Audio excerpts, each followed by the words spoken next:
प्रकाश आंबेडकर म्हणतात जरांगेंनी आता निवडणूक लढवली पाहिजे, तर त्यावर जरांगे म्हणतात प्रकाश आंबेडकरांचा शब्द डावलणं मला आता थोडं जड जातंय, पण माझा सगळा फोकस हा सध्या गोरगरीब मराठ्यांना आरक्षण मिळवून देण्यावर आहे. पण आता एक गोष्ट प्रामुख्याने बघितली तर मराठा आरक्षणावरून सुरू असलेल्या वादात प्रकाश आंबेडकर अनेकदा जरांगेंना साथ घालताना दिसतात. कधी काळजी घेण्याचं आवाहन करतात, तर कधी आरक्षण जिरवू द्यायचं नसेल तर आता तुम्ही निवडणुकीच्या मैदानात उतरा असं आवाहन करताना दिसतात.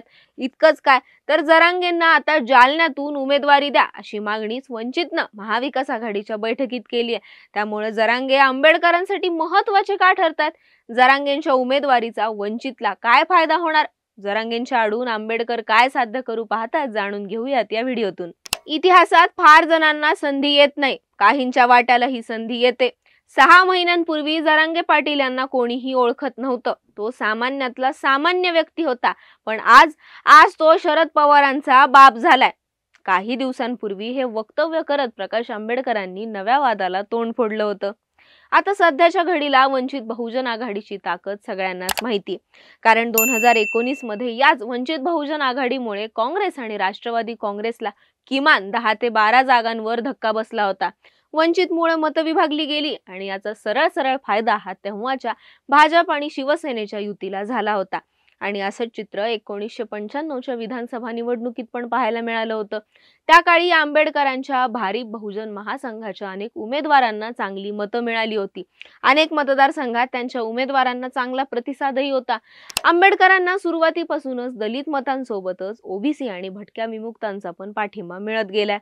आता सध्याच्या घडीचं राजकारण पाहिलं तर अकोला, छत्रपती संभाजीनगर, सोलापूर, नांदेड यासारख्या मतदारसंघात वंचितची मोठी वोट बँक पाहायला मिळते आणि मायक्रो ओबीसी, दलित, मुस्लिम समाजाचा वंचितला मोठा पाठिंबा आहे. आणि आता जरांगेंच्या रूपानं आंबेडकर मराठा समाजालाही त्यांच्या बाजूने वळवतायत का असा प्रश्न आहे. कारण राजकीय गुंतागुंत, बंड, सत्तांतर यानंतर सर्वसामान्य लोक प्रस्थापित नेत्यांना कंटाळल्याचं चित्र आहे. नेत्यांच्या फोन कॉलचे रेकॉर्डिंग व्हायरल जातात. जरांगेंना पाठिंबा देणारे अनेक गोरगरीब मराठा लोक नेते, खासदार, आमदारांना गावात प्रवेश करायला पण विरोध करतात. आता सरकारवर टीका करताना जरांगेंनी वापरलेली भाषा, त्यांच्या सोबतच्या लोकांकडून त्यांच्यावर होणारे आरोप यामुळे जरांगेंच्या विरोधातलं वातावरण पण तापलंय. मात्र असं असलं तरी गरीब मराठा समाज आजही मोठ्या प्रमाणात जरांगेंच्या पाठीशी आहे.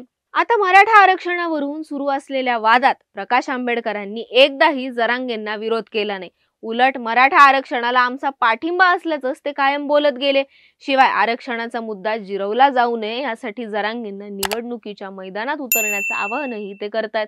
परिणामी दलित समाजाकडूनही मराठा आरक्षणाला विरोध नाही झाला. त्यामुळे आज गरीब मराठा समाजात प्रकाश आंबेडकरांसाठी सॉफ्ट कॉर्नर असल्याचं चित्र आहे.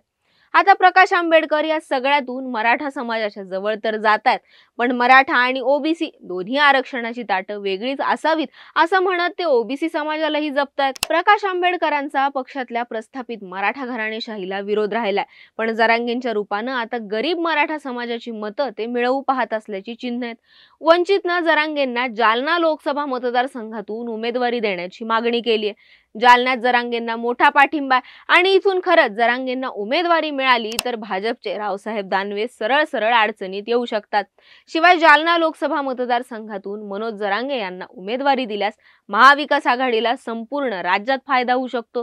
कारण पुन्हा तेच गेल्या 7-8 महिन्यांपासून मनोज जरांगे मराठा आरक्षणासाठी आंदोलन करतायत. त्यांच्या या आंदोलनाला राज्याच्या कानाकोपऱ्यातून मराठा समाजानं पाठिंबा दिला होता. त्यामुळे जरांगेंना उमेदवारी मिळाल्यास राज्यातील मराठा मतदार महाविकास आघाडीच्या बाजूने झुकण्याची शक्यता नाकारता येत नाही. त्यामुळे महाविकास आघाडीचे नेते यावर काय निर्णय घेतात हे पाहणं महत्त्वाचं ठरणार आहे. आणि समजा ऐन वेळेला वंचित महाविकास आघाडीतून बाहेर पडली तर वंचितला आपल्या पारंपरिक मतदारांसोबतच मराठा मतांचा पण फायदा होऊ शकतो. असं झालं तर यावेळी वंचितची मतांची आकडेवारी ही वाढू शकते. आता वंचित नंतर जरांगेंना आणखी एका पक्षाकडून निवडणुकीसाठी उमेदवार म्हणून ऑफर आली आहे. राजू शेट्टी यांच्या स्वाभिमानी शेतकरी संघटना या पक्षातून त्यांना उमेदवार म्हणून ऑफर आली आहे. राजू शेट्टी यांनी शेतकऱ्यांसाठी लढा दिला, त्याप्रमाणे मनोज जरांगे पाटील मराठा आरक्षणासाठी लढा देतात, म्हणून जरांगे यांनी निवडणूक लढवावी असं स्वाभिमानी शेतकरी संघटनेचे प्रदेशाध्यक्ष संदीप जगताप यांनी म्हणलंय. आता जरांगे काय निर्णय घेणार वंचितच्या मागणीनुसार त्यांना जालन्यातून तिकीट मिळालं तर ते निवडणूक लढणार का? याचा फायदा खरंच वंचितला होणार का? याबद्दल तुम्हाला काय वाटतं कमेंट करून सांगा आणि अशाच व्हिडिओसाठी टाइम्स ऑफ डेमोक्रेसीच्या YouTube चॅनलला सबस्क्राईब करायला विसरू नका.